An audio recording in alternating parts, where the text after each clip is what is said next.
My sister dumped her toddlers on my doorstep and said she'd take them back when they turned 18. I drove them to their dad instead, and she's lost all parental rights. So last Friday, I'm working from home when I hear my doorbell going crazy. I open it, and there's my sister Vanessa with her 2 kids, Mia, who's 3, and Leo, who just turned 2. They've got these little suitcases, and Vanessa's already walking back to her car.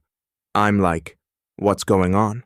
She turns around and goes, "Oh, good, you're home." So, I've been thinking, and you're 34 with no kids and that big house all to yourself. These 2 need stability, and you need purpose in your life. I'll pick them up when Mia turns 18. I'm standing there thinking this is some weird joke, but she keeps talking. I already told them you're their new daddy. Their stuff is all packed. Bedtime is 8. Leo still needs pull-ups at night, and Mia won't eat vegetables unless you mix them into mac and cheese. I literally cannot speak. She goes, "Look, I know this is sudden, but I'm doing you a favor here. You always complain about being single and having no family of your own. Now you get to experience fatherhood without having to find a woman first. You should be thanking me." Then she actually says, "I need to focus on my music career without distractions. Kids don't belong in a recording studio environment. You have that stable accounting job and all that free time after 5. "It's perfect," I finally managed to say. "Vanessa, you can't just leave your children here." She's already getting in her car and goes, "Sure, I can." "You're their uncle. Who else would take them? Mom and Dad are too old. Besides, you owe me for letting you stay with me that summer after college. That was literally 10 years ago.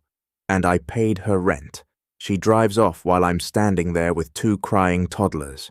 I bring them inside, because what else am I going to do? Leave them on the porch? They're scared and asking for mummy. I give them juice boxes and put on cartoons while I call Vanessa. No answer. I call 15 times. Nothing. I text her that she needs to come back immediately.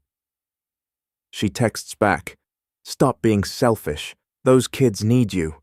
I'm pacing around my living room trying to figure out what to do. I can't call the cops on my own sister.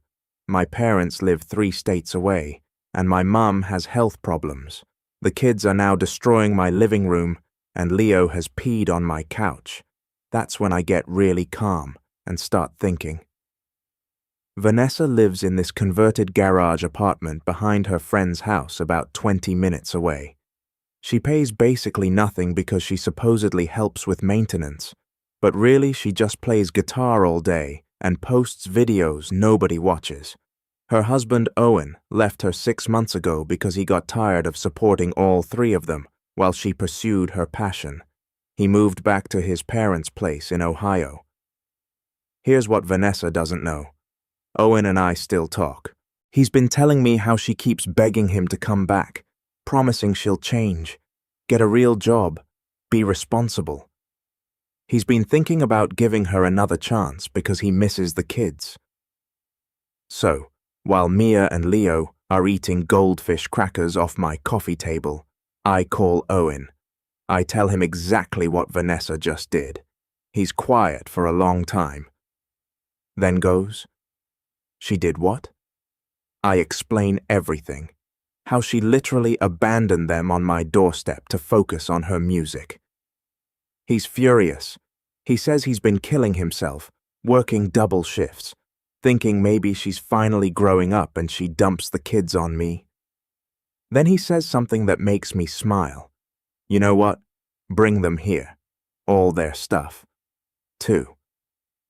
My parents have been dying to have their grandkids anyway. Owen's parents are loaded, like own 3 businesses loaded. They've been begging Owen to move back home permanently, and apparently they've already set up rooms for the kids in case he gets custody. So, I pack both kids into my car with all their stuff. Vanessa didn't even pack them enough clothes, just random mismatched things thrown into suitcases. The drive to Ohio takes 6 hours, I have to stop 4 times for bathroom breaks and snacks. Leo throws up twice. Mia cries for Mommy for the first 3 hours. When we get there, Owen's waiting outside with his parents. His dad immediately scoops up Leo, and his mom picks up Mia. They're so happy to see the kids, and the kids remember Owen and run to him. Owen looks at me and goes, "Vanessa's about to learn what consequences are." Owen's parents bring us all inside, and their house is huge, like way bigger than I expected. The living room has these soft couches, and there are toys already set up in the corner. Carol takes Leo straight to the kitchen for some milk, while Walt carries Mia upstairs to show her the room they set up. I'm just standing there with my overnight bag, feeling like I might fall over from how tired I am. The drive was so long and my brain won't stop going over everything that happened. Owen touches my arm and tells me to sit down. He brings me water, and we just sit there for a minute while his parents handle the kids. I can hear Mia upstairs saying something about a big bed, and Walt's voice is so gentle with her. Leo is in the kitchen with Carol, and he's not crying anymore. After about 20 minutes, both kids are in pajamas, and Carol reads them a story in the room upstairs. They fall asleep so fast. Owen and I go back downstairs and just sit at the kitchen table. He makes tea even though neither of us really drinks tea. We're both too wired to sleep. He tells me he's been thinking about going for custody for months now. He says Vanessa kept promising she'd get her act together, and he kept believing her because he wanted the kids to have their mum. But she never changed. She'd get a job and quit after 2 weeks. She'd promised to help more with the kids and then spend all day recording guitar videos. He supported all 3 of them for almost 2 years before he finally left.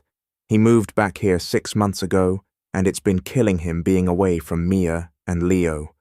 His parents have been telling him to fight for them, but he felt guilty, like maybe he was being selfish for wanting them when they had their actual mum. I tell him what Vanessa did isn't normal.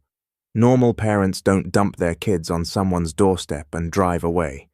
He starts getting emotional and says he knows, but he kept hoping she'd wake up and realize what she had. Now he's done hoping. He tells me his parents already talked to a lawyer a few weeks ago just in case. They knew this was coming. We talk until almost 3:00 in the morning. I finally go to the guest room and pass out. The next morning, I wake up to voices downstairs and the smell of food cooking. I check my phone and it's almost 9:00. I never sleep that late.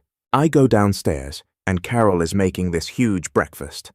Eggs, bacon, pancakes, and she's got cut-up fruit in little bowls. The kids are already at the table in their chairs. Mia has a plate with pancakes, and I see green stuff mixed in, and she's eating it. I ask what that is, and Carol says it's spinach pancakes. She just blends spinach into the batter and adds a little honey. Mia is eating them without any fight. Leo has scrambled eggs with cheese and little pieces of broccoli mixed in, and he's shoveling it in his mouth. I sit down, and Carol gives me a plate. Owen comes in from the backyard where he was on the phone. He sits next to me, and we all eat together. The kids are so calm. They're not whining or throwing food or hitting each other. Mia asks if they can go play outside after breakfast, and Carol says yes. Leo drinks his milk without spilling it everywhere. I'm watching them, and something clicks in my head. They were always stressed at Vanessa's place, always on edge. I thought that was just how toddlers were, because I don't have kids. But they're different here, relaxed. They feel safe. Owen sees me watching, and he knows what I'm thinking. After breakfast, Walt comes in from his home office. He sits down with his coffee and asks me about the drive. I tell him it was long, but fine. Then he says he wants to help. He tells Owen he'll pay for whatever lawyer he needs. He says he's been wanting to do this for months. Owen tried to wait and see if Vanessa would step up on her own, but Walt thinks that ship has sailed. He says any woman who abandons her kids like that doesn't deserve them. I agree. Walt makes a phone call right there at the table and sets up a meeting with some family lawyer for Monday. Everything is moving so fast. Later that morning, I know I have to call Vanessa. I've been avoiding it, but she needs to know where her kids are. I go outside on the back porch and dial her number. She answers on the first ring. I tell her the kids are with Owen in Ohio. She loses it, starts screaming at me through the phone about how I kidnapped her children. I try to explain that I brought them to their father who actually wants them. But she's not listening. She's yelling that I had no right to take them out of state. She says she's calling the police. She says I'm going to jail for kidnapping. I tell her she's the one who abandoned them on my doorstep. She says that's not what happened. She says she was just asking me to watch them for a little bit. I ask her how long a little bit is, and she doesn't answer. She says 15 years isn't the point. She keeps saying I stole her kids, and she's going to make me pay. Owen must hear her yelling because he comes outside. I'm shaking. I'm so mad. He takes the phone from me. He tells Vanessa exactly what he thinks of her. He says she dumped 2 toddlers on her brother's porch and drove away. He says he's been working double shifts, thinking maybe she was finally growing up. And she does this. She tries to backtrack. Her voice changes, and she says it was just temporary. She says she just needed a few days to focus on her music. Owen says he's not stupid. He tells her he knows about the text where she said she'd take them back when Mia turned 18. She starts stammering and saying that was a joke. Nobody is buying it. He tells her the kids are staying with him, and if she has a problem with that, she can take it up with his lawyer. Then he hangs up on her. We think that's the end of it, but 2 hours later, there's a knock on the door. Walt answers, and it's 2 police officers.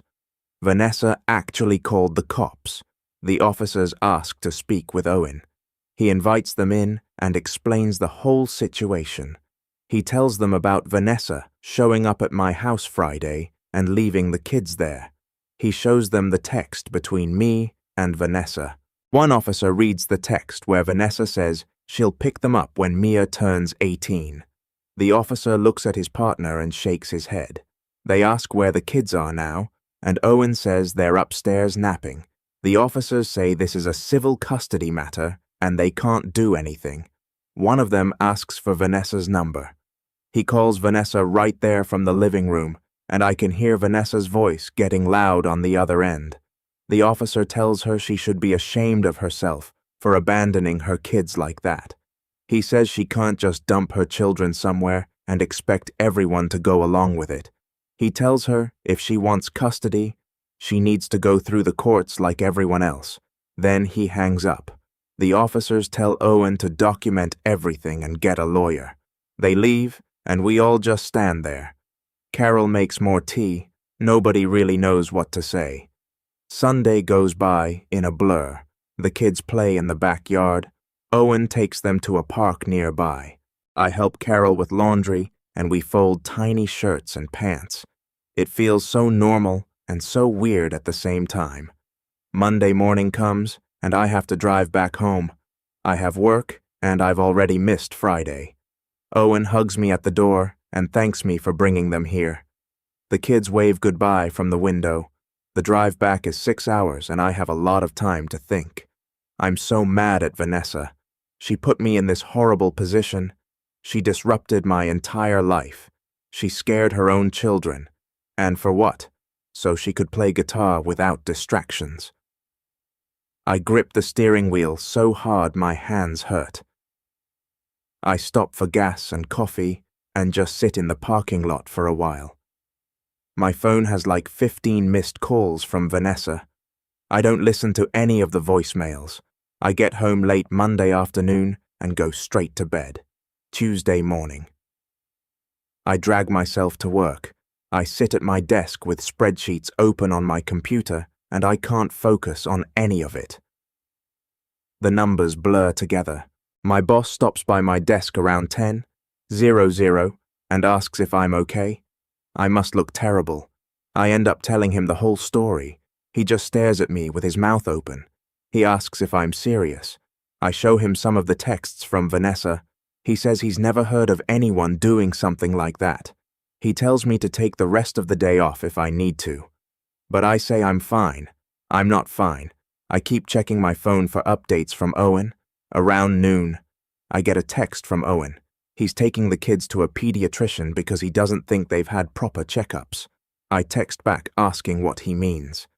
He says he looked through the papers Vanessa packed, and there's no record of any doctor visits in over a year. A few hours later, he texts again. Leo needed 3 shots he was overdue for. Mia has a cavity that's been sitting there for months untreated. He's scheduling a dentist appointment for next week. I feel sick reading this. Vanessa couldn't even take care of basic medical stuff. What else was she not doing? I text back asking if the kids are okay. He says they're fine now, but the doctor was concerned about the neglect. He's documenting everything for the lawyer. Vanessa won't stop calling and texting me. Her messages go back and forth between angry and pathetic. One text says, "I better bring her kids back right now." The next one says, "She just needed a break and everyone is overreacting."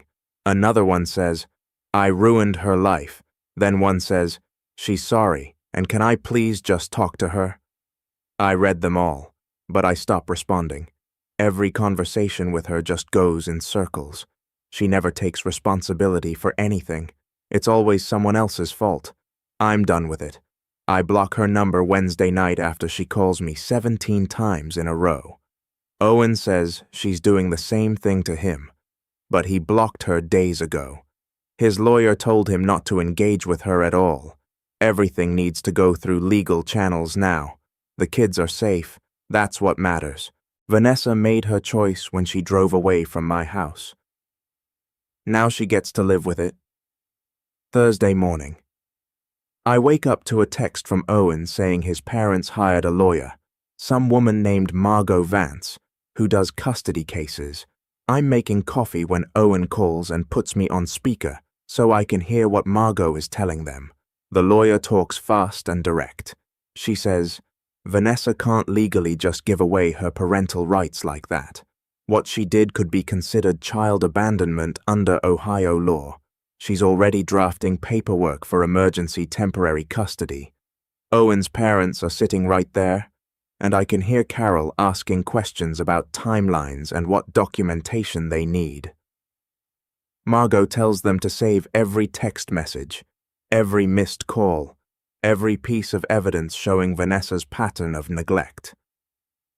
I tell them about the medical records Owen found, the missed shots, and the cavity. Margot says, "That's perfect." Document everything. The call ends, and I sit there with my coffee getting cold. This is really happening. Vanessa is about to face actual legal consequences. 2 days later. I'm working from home again when my phone rings.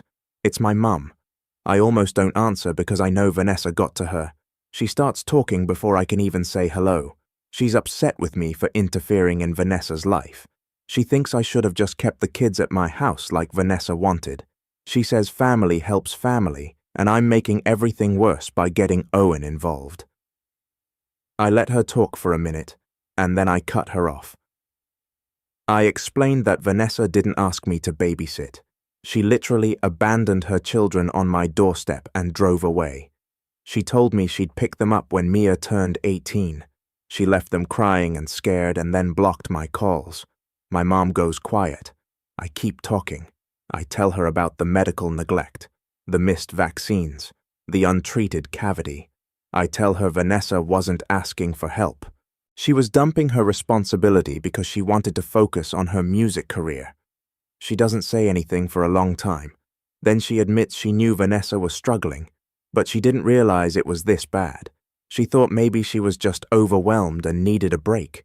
I tell her this wasn't a break. This was abandonment. My dad gets on the phone. He's calmer than Mom. He says Vanessa has always been irresponsible, but this crosses a line. He remembers all the times Vanessa quit jobs or bailed on commitments. He says he wishes he and Mum could help more, but with Mum's health issues, they can't take on 2 toddlers. I tell him I understand and that Owen is doing an amazing job. The kids are safe and happy. Dad says he's proud of me for making the hard choice to get them somewhere stable. After we hang up, I feel exhausted. My own parents almost took Vanessa's side. They almost believed her version where I'm the bad guy. That afternoon, Owen sends me videos. The first one shows Mia on a huge swing set in the backyard. She's laughing and kicking her legs. The second video is Leo chasing bubbles that Walt is blowing. He's giggling and stumbling around trying to catch them. Both kids look happier than I ever saw them at Vanessa's apartment. Their faces are relaxed. They're not scared or stressed. I watched the videos 3 times. This is what normal childhood looks like. This is what they deserved all along. The following Wednesday, Owen texted me that Child Welfare Services contacted him. Vanessa filed a complaint claiming he kidnapped her kids. He has to explain the whole situation to a caseworker named Elliot Shaw. He's nervous about it, but Margot told him to be completely honest about everything. The next day, Elliot comes to evaluate Owen's living situation. Owen texts me updates throughout the visit. He interviews his parents. He tours the house and sees the kids' rooms. He watches Owen interact with Mia and Leo. He asks about Vanessa's history, and Owen tells him everything. The 6 months he supported everyone while Vanessa played guitar. The times she forgot to feed the kids. The way she'd get annoyed when they interrupted her recording sessions. Elliot takes notes on everything. Owen says he seems professional but not cold, like he's seen cases like this before, and he knows what real neglect looks like. At the end of the visit, he tells Owen the kids are clearly in a stable, safe environment. He'll include that in his report. 2 days later, Vanessa shows up at Owen's parents' house. Owen calls me right after it happens, still shaking. He says, Vanessa just appeared at the front door, demanding to see her kids. Walt was the one who answered. He stood on the porch and told Vanessa she could see them with supervision. Vanessa tried to push past him, but Walt is a big guy and he didn't move. Vanessa started yelling about her rights as a mother. Walt told her she gave up those rights when she abandoned them. Vanessa backed down but kept shouting from the driveway. The neighbors came out to see what was happening. Eventually, Vanessa left, but not before screaming that she'd get her kids back and everyone would be sorry. The supervised visit gets scheduled for the following Monday. Margot arranges it to happen in Owen's parents' living room with everyone present. Owen texts me before it starts saying he's dreading it. Afterward, he calls me and tells me everything. Vanessa showed up 15 minutes late. She came in and tried to hug the kids, but they stayed close to Owen. Mia looked at her and asked why she left them. Vanessa didn't have a good answer. She mumbled something about needing to work on her music and that they'd understand when they were older. Leo started playing with blocks and barely looked at Vanessa. Vanessa tried to engage them, but they weren't interested. She asked Mia about her day, and she gave one-word answers. She tried to show Leo a video on her phone, but Leo wandered away. The whole thing was awkward and tense. After 20 minutes, Vanessa got frustrated. The kids were more interested in playing with Owen than talking to her. She stood up and said she was leaving. She told everyone they'd turned her children against her. She said they were poisoning Mia and Leo's minds. Owen's dad told her the kids weren't against her. They just felt safe without her. Vanessa left angry, slamming the door behind her. Owen said the kids barely reacted to her leaving. Mia went back to her coloring book. Leo asked for a snack. It was like Vanessa was just some stranger who stopped by, not their mother. Owen sounded sad about it, but also relieved. He said it proved what everyone already knew. Vanessa couldn't handle being a parent when it required actual effort and attention. She wanted kids who adored her without her having to do any of the work. The next morning, Margot calls Owen and tells him they need to move fast on emergency custody. She explains that what Vanessa did counts as child abandonment under Ohio law, and they can use that to get temporary custody right away while the full case goes through the courts. Owen puts her on speaker so I can hear too before I drive home. Margot says she'll file the paperwork that afternoon, and they should have a hearing date within 2 weeks. She needs statements from both of us about what happened that Friday, plus documentation of everything since then. Owen already has records from the pediatrician visit showing the missed vaccines and untreated cavity. Margot sounds confident when she tells us this is one of the clearest cases she's handled. A parent can't just drop kids off and disappear for weeks. I drive back home that day and get back to my normal work routine, but I'm checking my phone constantly for updates from Owen and Margot. 3 days later. Owen texts me that Vanessa hired a lawyer, some guy her friend knows who does general practice stuff.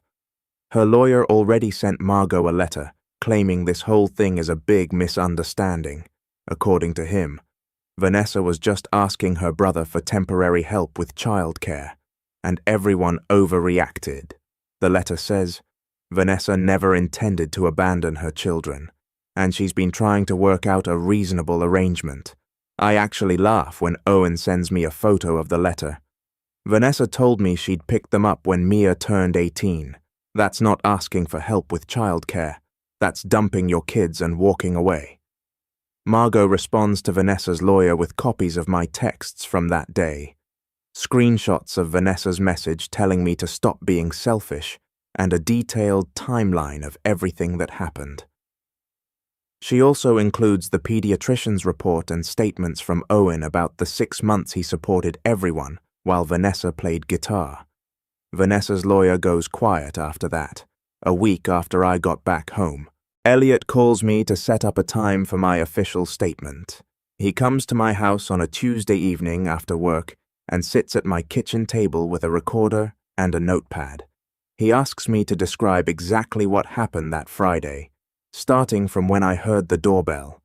I tell him everything, how Vanessa showed up with the kids and their little suitcases, how she was already walking back to her car before I even opened the door, how she told me I needed purpose in my life and she'd picked them up when Mia turned 18.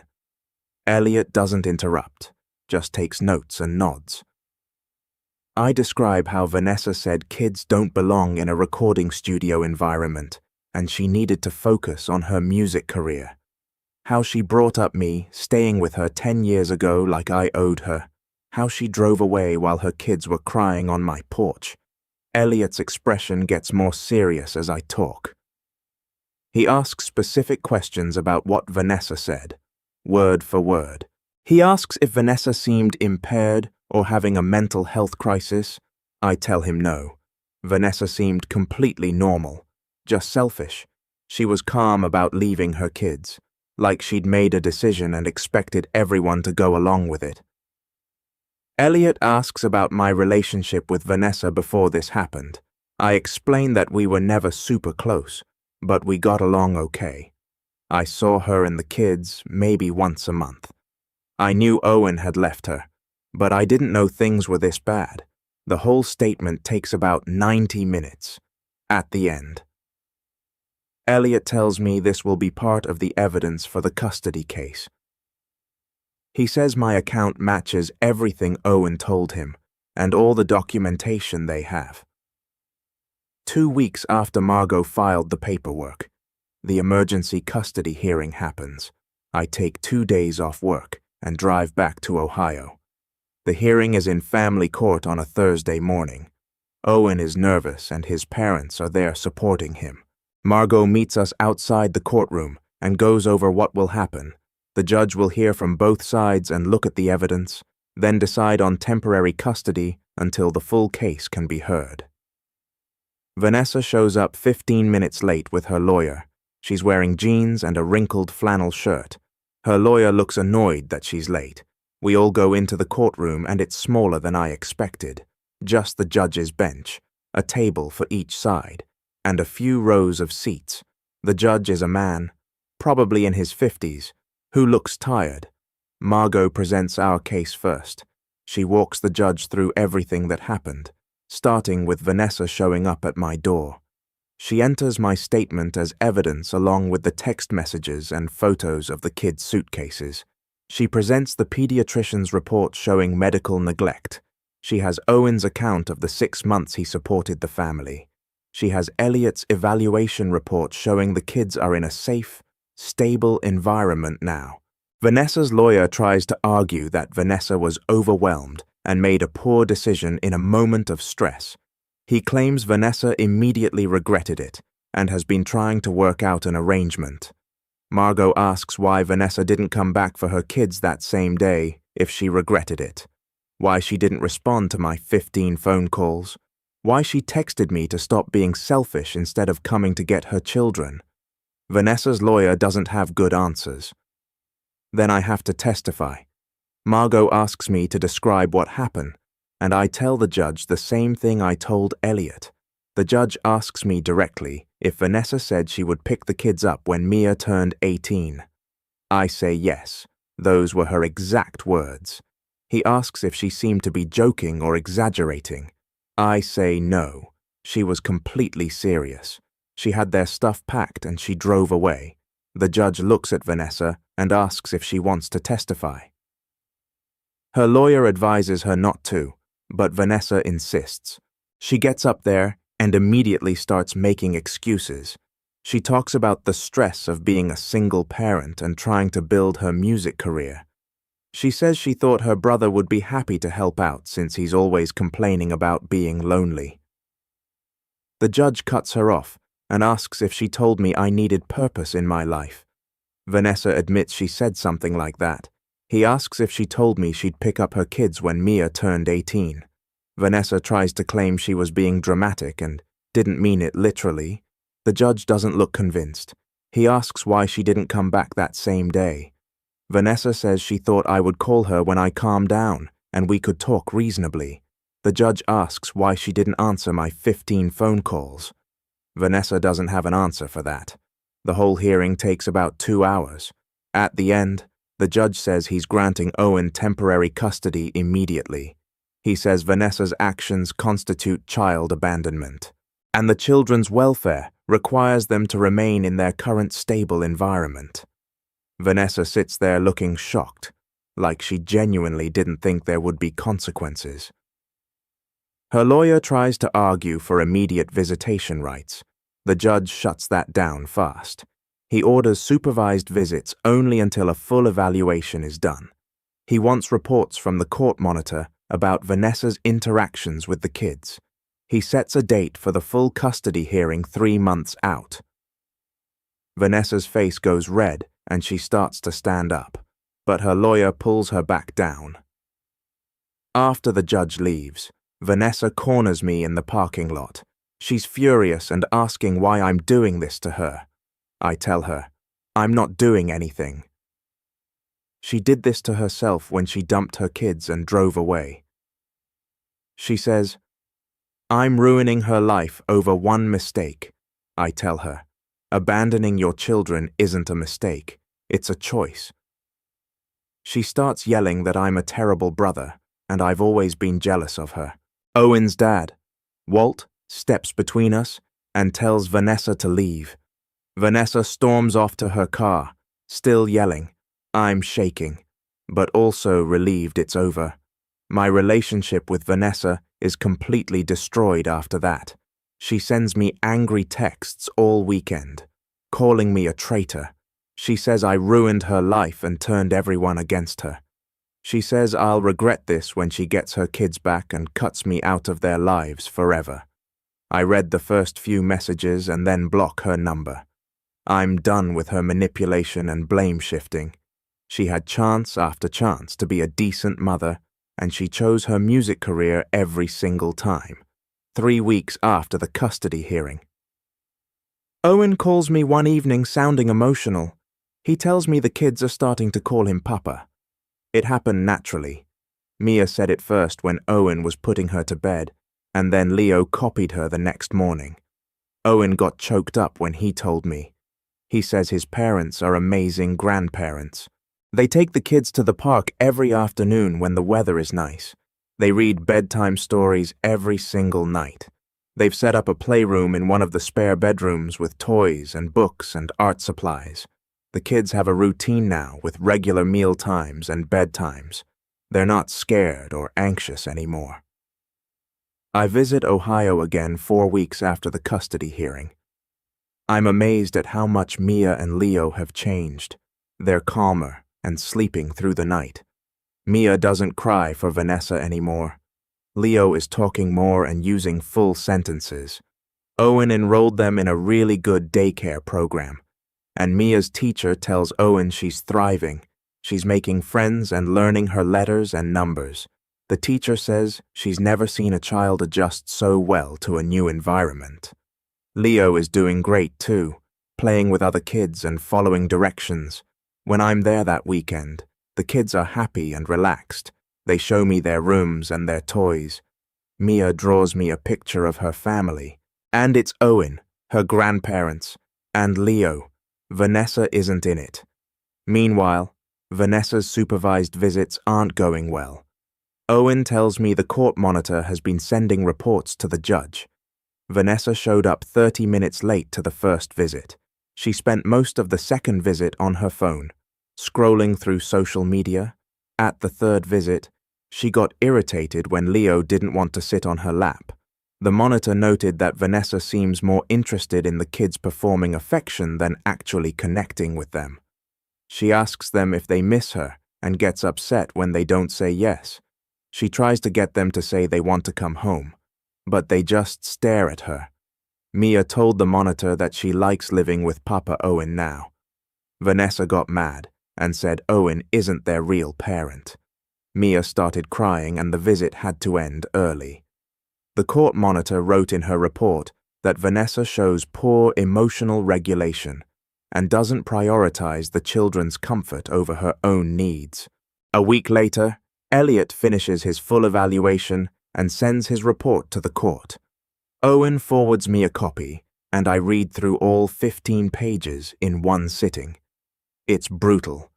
Elliot documents everything about the medical neglect, how Leo was 6 months overdue on vaccines, and Mia had an untreated cavity that required emergency dental work. He writes about Vanessa's converted garage apartment with 1 bedroom for 3 people and a kitchen that barely functioned.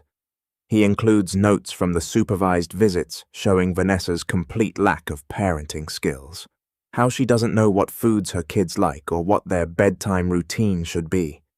The worst part is the section about Vanessa's priorities, where Elliot writes that Vanessa consistently puts her music career ahead of her children's basic needs and shows no understanding of why this is harmful. The report concludes that Vanessa is currently unfit to provide adequate care and recommends Owen retain custody with only supervised visits for Vanessa until she demonstrates sustained behavioral change over at least 6 months. I read the whole thing twice, and then I forward it to my parents with a message saying they need to see what their daughter actually did. My mum calls me 3 hours later, and she's crying. She apologizes for initially taking Vanessa's side and says she had no idea things were this bad. She admits she knew Vanessa was struggling, but thought she just needed help with childcare, not that she was completely neglecting the kids. My dad gets on the phone, and he sounds angry in a way I've never heard before. He tells me he's ashamed of Vanessa and offers to testify in court about Vanessa's history of avoiding responsibility if it would help Owen's case. He brings up things from years ago, how Vanessa quit every job after a few months, how she borrowed money from them constantly and never paid it back, how she always had an excuse for why nothing was ever her fault. My mum says she's going to call Owen directly to apologize and ask what she can do to help. 2 days later, Owen tells me my mum called and they talked for over an hour. My mum apologized for doubting him and said she supports Owen getting full custody. She even offered to visit Ohio to see the kids in their new home, which Owen agreed to. Meanwhile, Vanessa's lawyer contacts Margot trying to work out a deal. The lawyer suggests that if Vanessa completes a 12-week parenting class and does therapy, she should get the kids back with a transition plan. Margot calls Owen to discuss this, and Owen puts her on speaker so I can hear. Margot actually laughs when she explains the offer and says, "Absolutely not. These children are not bargaining chips." She tells Owen the lawyer is trying to avoid a full custody battle because they know Vanessa's case is terrible. Margot says Vanessa needs to prove sustained change over time, not just check boxes on a list, and even then, she'd need to start with supervised visits and work her way up over months or years. Owen agrees immediately and tells Margot to reject the offer. The lawyer calls back trying to negotiate, but Margot shuts it down completely. 4 weeks after Vanessa dumped the kids on my doorstep, she makes her biggest mistake yet. She posts on Facebook about how her family betrayed her and kept her from her children. The post is long and rambling, talking about how she's a good mother who just needed temporary help and everyone turned against her.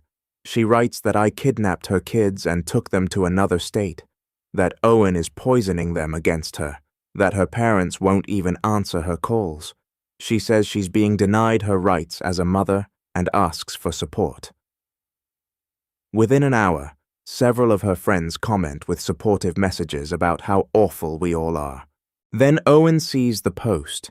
He screenshots Vanessa's entire text history with him, including the messages where she begged him to come back while complaining about having to watch her own kids. He screenshots her Venmo requests, asking him for money for guitar equipment while the kids needed clothes. He posts the full story with all the receipts explaining exactly what Vanessa did and how she literally abandoned her children to focus on her music. He includes photos of the kids' medical records showing the neglect. The comments shift immediately. People start asking Vanessa what kind of mother abandons toddlers on someone's doorstep. Her friends from high school comment asking if this is really true. Someone who used to work with her says she's not surprised because Vanessa always blamed everyone else for her problems. More people pile on sharing their own stories about Vanessa being unreliable and selfish. Vanessa deletes the original post within 3 hours, but it's too late. People have already screenshotted everything, and the images are spreading through our mutual friends.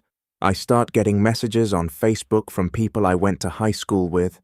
They ask if the story about Vanessa is true, and I confirm every detail. Then they start sharing their own experiences. Holly Trent tells me Vanessa borrowed $200 from her 7 years ago and never paid her back. Devon Pryor says Vanessa was supposed to be his roommate in college, but bailed a week before move-in, leaving Devon scrambling to find someone else. Travis Bone shares that Vanessa hit on him at a party while she was married to Owen. The messages keep coming, and I realize Vanessa has been like this her entire adult life. She's always been the person who takes and never gives, who makes promises she doesn't keep, who expects everyone else to fix her problems. I feel validated reading these messages because it confirms I did the right thing. Meanwhile, the supervised visits are supposed to happen every Saturday afternoon at a neutral location. Vanessa shows up to the first one after the social media disaster, but she's 40 minutes late. The court monitor notes this in her report. The second visit, she spends most of the time scrolling through her phone while Mia tries to show her a drawing. The third visit, she doesn't show up at all. She texts the monitor saying the time doesn't work with her recording schedule. The monitor documents this as another example of her prioritizing music over her children. After that, she just stops coming. The monitor tries to reschedule, but Vanessa says weekends are her prime creative time, and she can't interrupt her process. This all goes into the official reports that will be presented to the judge. 2 months after everything started, Owen and his parents drive to my house for a weekend visit. I'm standing on my front porch when their car pulls up, and Mia jumps out, running toward me. She's wearing a new purple backpack, and she's so excited to show me all the pockets and zippers. Leo follows her and gives me a hug around my legs. They look completely different from those scared, crying toddlers I drove to Ohio. They're relaxed and happy and talking non-stop about their new preschool and their friends and the playground near their house. Owen looks different, too, less stressed and more confident. His parents unload bags from the car, and Carol hugs me, thanking me again for making the call that started everything. We spend Saturday at the playground near my house. Mia goes down the slide about 50 times, and Leo plays in the sandbox. Owen sits on the bench next to me, and we watch the kids play. He tells me they're both sleeping through the night now and eating better. Mia's teacher says she's one of the brightest kids in her class, and Leo is starting to use full sentences. On Sunday, we make cookies in my kitchen. The kids stand on chairs next to the counter and help pour ingredients. Leo gets flour all over himself, and Mia eats half the chocolate chips before they make it into the dough. It's messy and chaotic, but in a good way. That evening, after the kids are in bed in my guest room, Owen and I sit on my couch drinking a beer. He thanks me for making the hard choice to bring them to him instead of trying to keep them myself. He says he knows it would have been easier for me to just deal with Vanessa and keep the kids local, but taking them to Ohio gave them the stable home they needed. I tell him I'm just glad they're okay. The next morning, they pack up to drive back to Ohio, and the kids hug me goodbye. As I watch their car pull away, I feel good about everything. 3 weeks later, Margot calls Owen to tell him the full custody hearing is scheduled for 3 months after the original abandonment. Margot says they have mountains of evidence showing Vanessa's unfitness and Owen's excellent care. She has Elliot's evaluation, the court monitor's reports, the medical records, the supervised visit documentation, and statements from multiple people about Vanessa's pattern of irresponsibility. Margot tells Owen to prepare for testimony about the past 6 months with Vanessa and the past 2 months with the kids. They schedule several prep sessions to go over everything. Owen sounds nervous on the phone when he tells me about it, but I remind him he has everything on his side. The hearing date arrives 3 weeks later, and I drive back to Ohio the night before. Owen puts me up in his parents' guest room, and we stay up late going over everything one more time. He's nervous but ready, and Margot has prepared him well for what to expect. The next morning, we all drive to the courthouse together. Owen's parents are dressed up nice, and they both hug Owen before we go inside. The courtroom is smaller than I expected, with wood paneling and fluorescent lights that make everything look washed out. We sit at a table on one side with Margot and wait for Vanessa to show up. She walks in 20 minutes late, wearing a wrinkled flannel shirt that looks like she slept in it. Her lawyer is this older guy in a cheap suit who keeps shuffling papers around like he's disorganized. The judge is a man in his 50s with reading glasses on a chain, and he looks annoyed before anything even starts. Vanessa's lawyer stands up first and starts talking about how Vanessa has been struggling with her mental health. He says Vanessa was going through a crisis when she left the kids, and she needs therapy, not punishment. The lawyer keeps using words like undiagnosed anxiety and overwhelming stress, and he makes it sound like Vanessa is the victim here. The judge listens without any expression on his face. He asks Vanessa's lawyer if he has any documentation of this mental health crisis. The lawyer admits he doesn't have any medical records because Vanessa hasn't actually seen a doctor. The judge writes something down and his mouth gets tight. Then it's my turn to testify. I walk up to the witness stand and put my hand on the Bible and swear to tell the truth. Margot asks me to describe what happened that Friday, and I tell the whole story again. This time I don't just talk about the abandonment. I talk about how Vanessa has always avoided responsibility her whole life. I tell the judge about the time she quit 3 jobs in 1 year because she didn't like her managers. I describe how she borrowed money from our parents and never paid it back.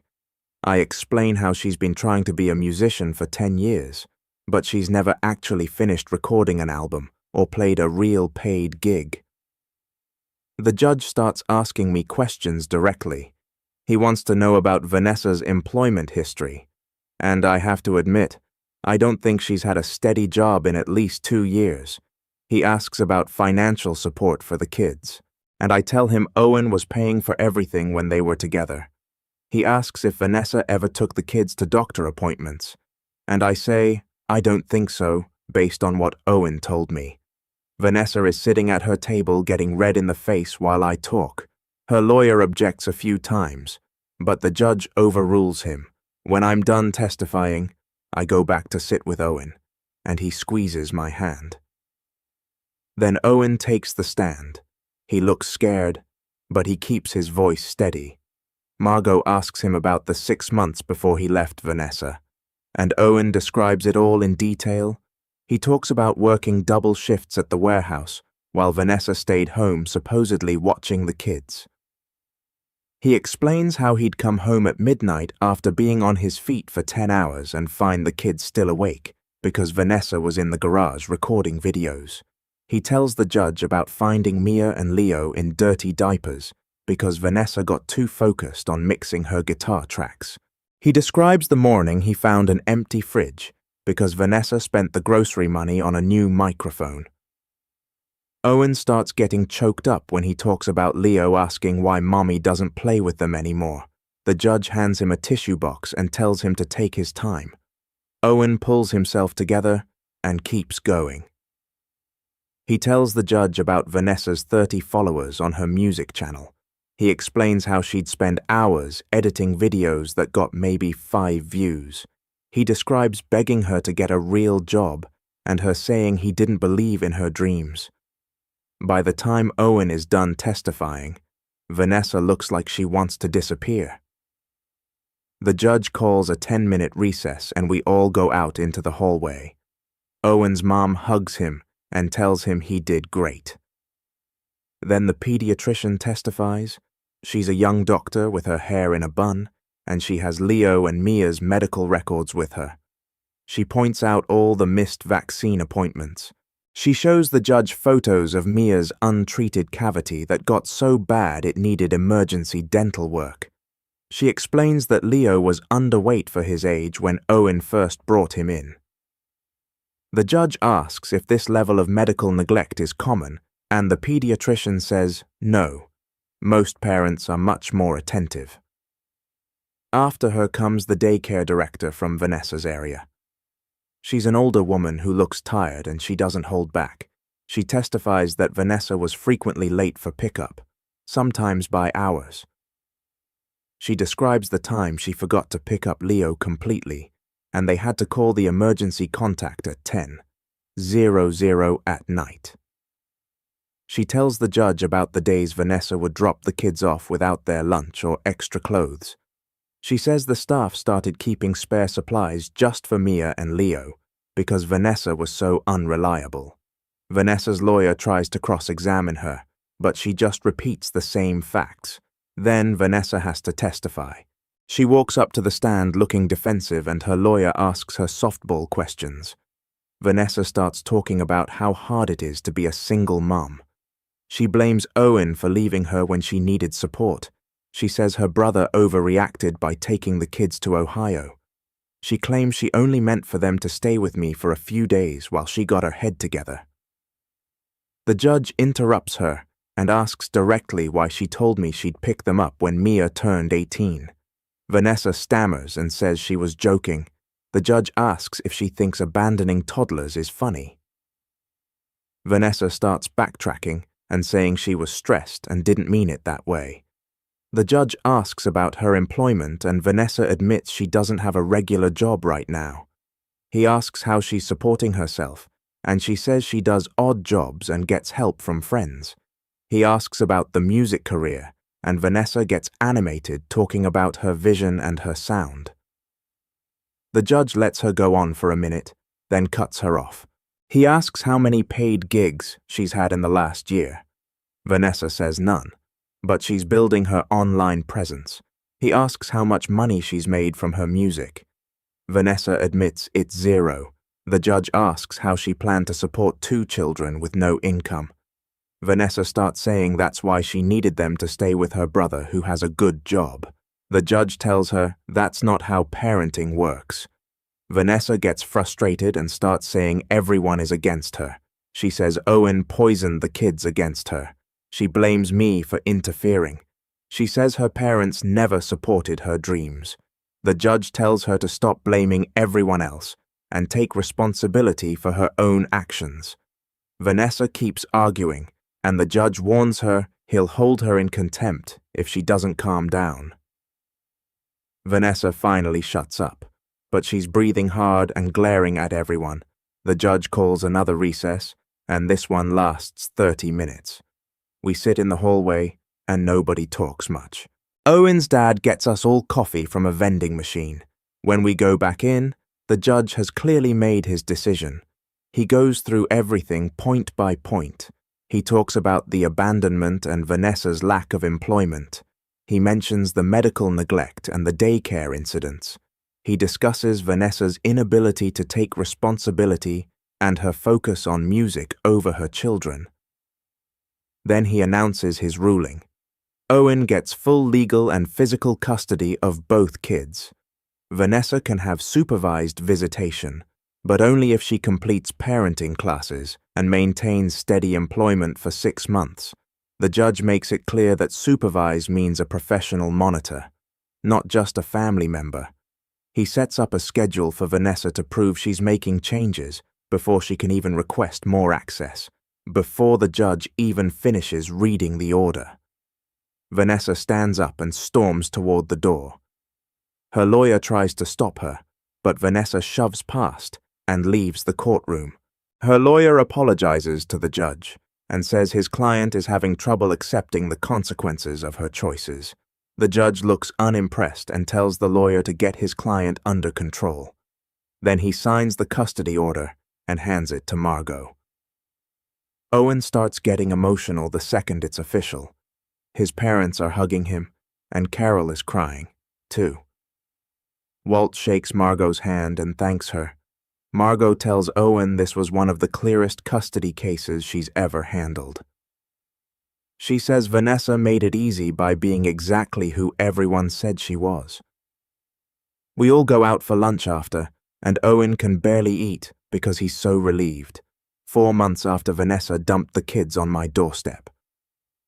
I get a text from Margot with an update.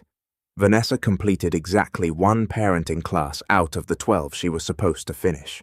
She showed up to the first session and then never went back. The instructor tried calling her multiple times, but Vanessa ignored every message. Even worse, Vanessa lost her part-time job at the music store because she kept showing up late or not at all. Her boss gave her 3 warnings before finally firing her 2 weeks ago. Margot says this means Vanessa isn't meeting any of the judge's requirements for regaining custody, or even getting unsupervised visits. She's documenting everything for the next step. I text back asking how Owen is handling this news. Margot says Owen isn't surprised at all, because this is exactly who Vanessa has always been. She says, the more Vanessa fails to step up, the stronger the case becomes for terminating her parental rights. Part of me feels sad that my sister is throwing away her own children like this, but a bigger part of me is relieved because it means Mia and Leo get to stay where they're safe and loved. The court monitor assigned to Vanessa's case reaches out to schedule her supervised visits. She leaves her 3 voicemails over 2 weeks. She sends her 5 emails with different date and time options. Vanessa doesn't respond to any of them. The monitor calls Margot to report that she cannot fulfill her duties if the parent won't communicate or show up. Margot documents this continued abandonment as more evidence. She adds it to a growing file that shows Vanessa's complete lack of interest in her children's lives. The monitor notes in her official report that Vanessa has made 0 effort to see her kids, despite multiple opportunities being offered. This isn't a parent who wants custody, but faces obstacles.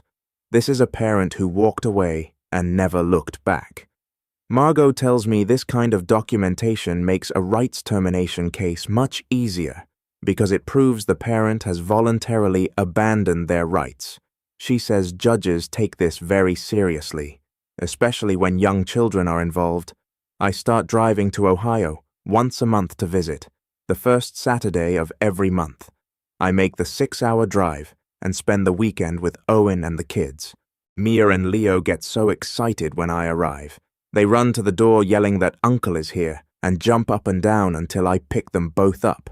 They drag me inside to show me their new toys and drawings and books. Leo has a collection of toy cars now that he lines up on the coffee table.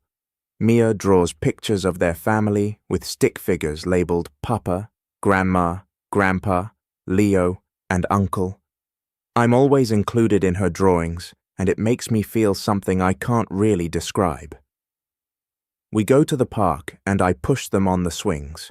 We make cookies in Carol's huge kitchen, and they help pour ingredients while getting flour everywhere. I get to be the fun uncle who shows up once a month for adventures and then goes home. I get to be part of their lives without the constant responsibility of parenting. It works out for everybody.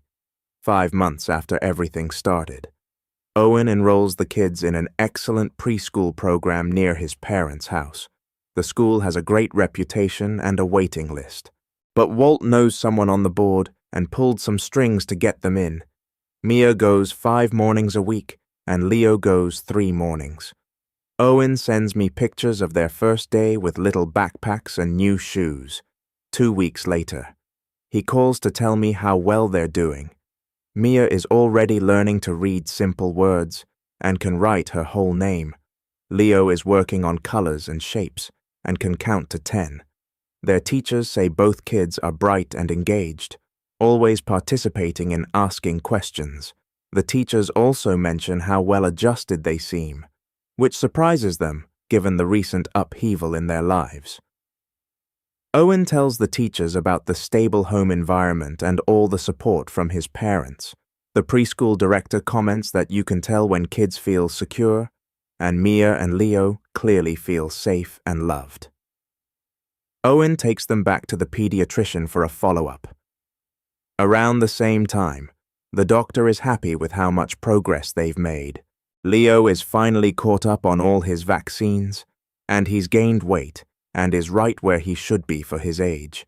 Mia's dental work healed up fine, and she's not in any pain anymore. The doctor tells Owen the difference in both kids in just a few months is remarkable, and that whatever he's doing, he should keep doing it. Owen calls me that night and reads me the visit notes, and I can hear in his voice how proud he is. He says it's the first time in a long time he doesn't feel like he's playing catch-up on damage somebody else did.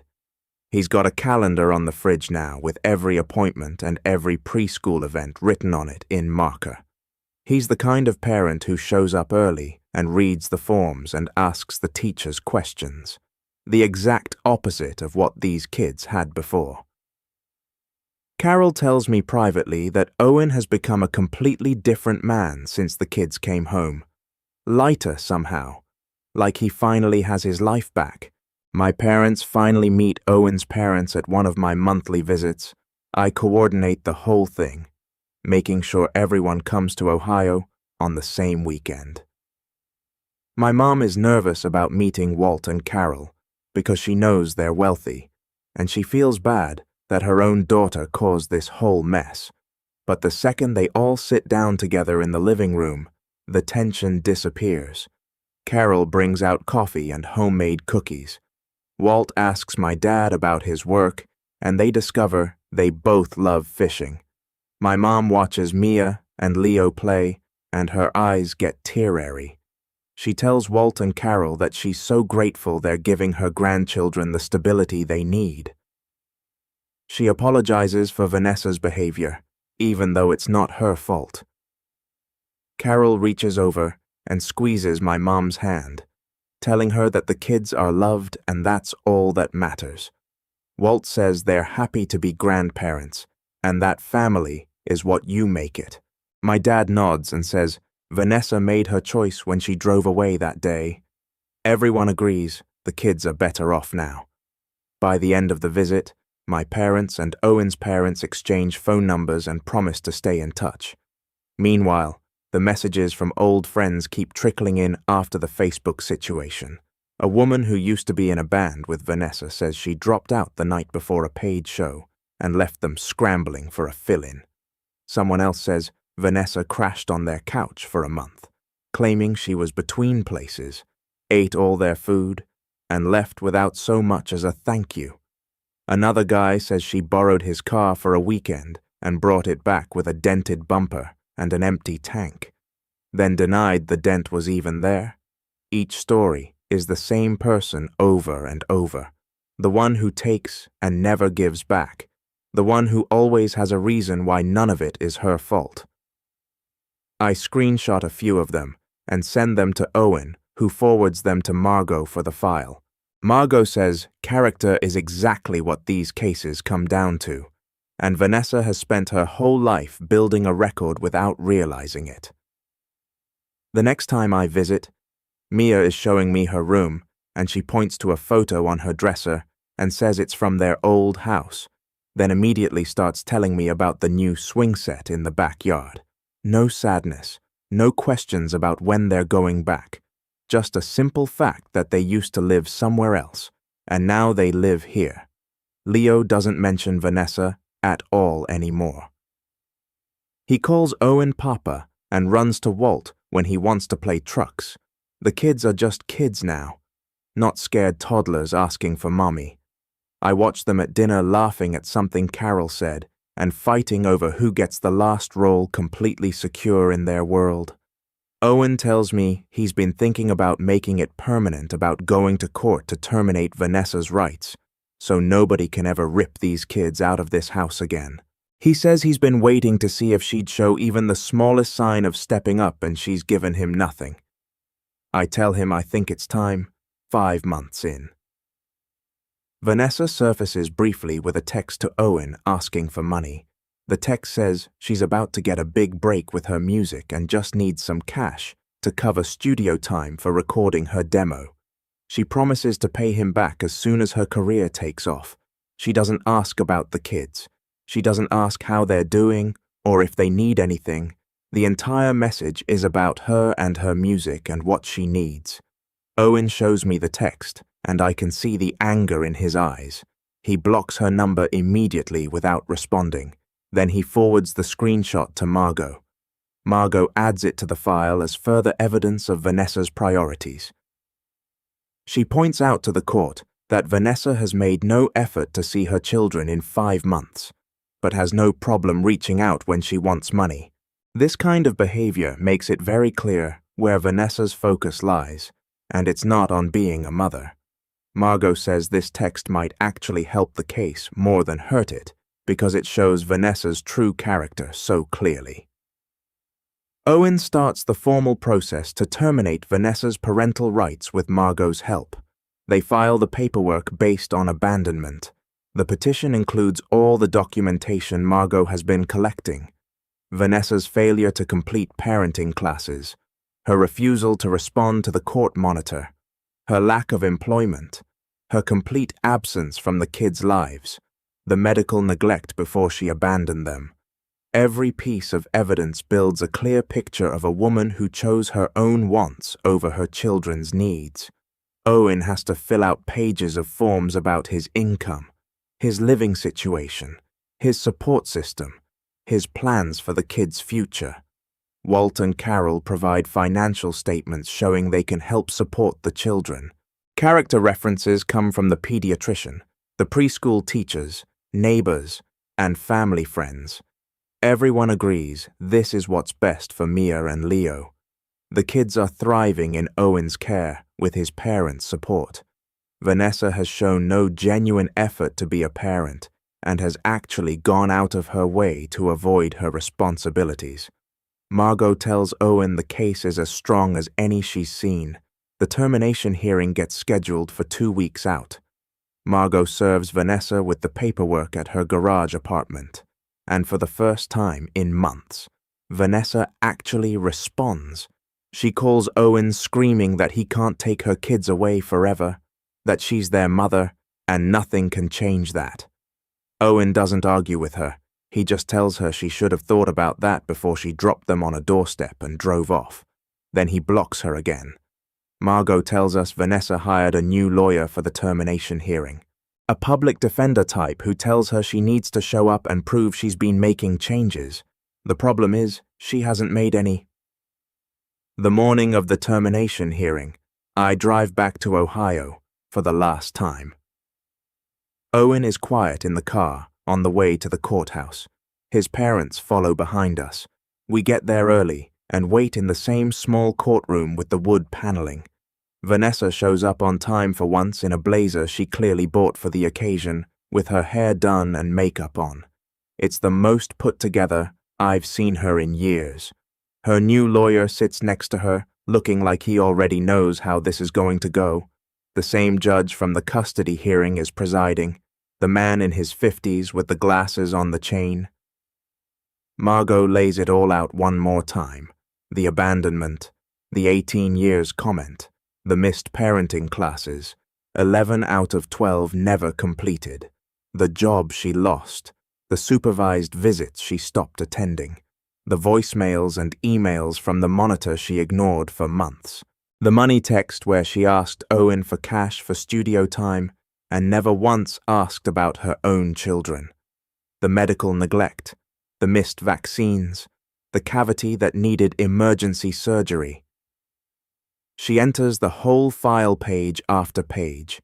Vanessa's lawyer stands up and tries to argue that she's a changed person, that she's ready to be the mother she should have been.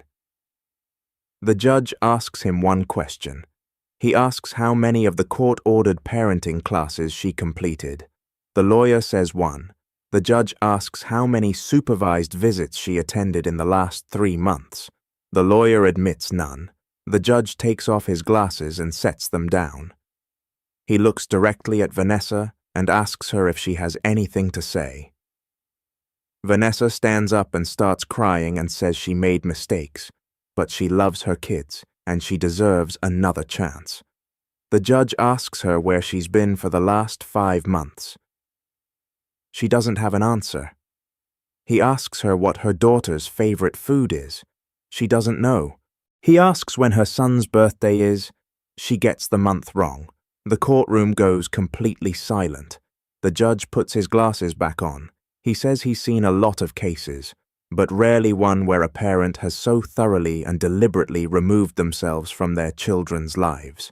He says the law allows a parent every reasonable opportunity to reunify with their children, and that Vanessa was given every single one of those opportunities and chose to ignore them.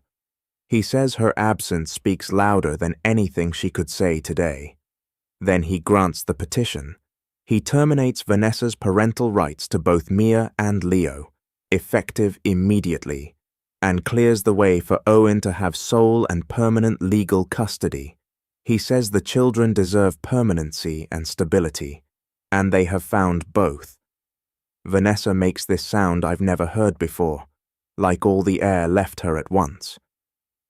She turns to her lawyer and asks what that means. He tells her quietly that it's over, that legally she is no longer their mother. She starts screaming in the courtroom that they're her kids, that nobody can take them from her, that this is a setup. The judge calls for order and tells the Biff to escort her out. She's still yelling as they walk her into the hallway, that she'll appeal, that she'll fight this, that everyone will be sorry. The doors close behind her, and her voice fades down the corridor. Inside the courtroom, it's quiet. The judge signs the order and hands it to Margot. Owen sits there staring at the paper in his hands. The kids' names on it, his name on it, Vanessa's name crossed out of their lives for good. Walt puts a hand on his son's shoulder. Carol is wiping her eyes. Margot leans over and tells Owen it's done, that no one can ever take them again. Out in the parking lot, Vanessa is gone, her car already pulling out, and I watch her taillights disappear around the corner.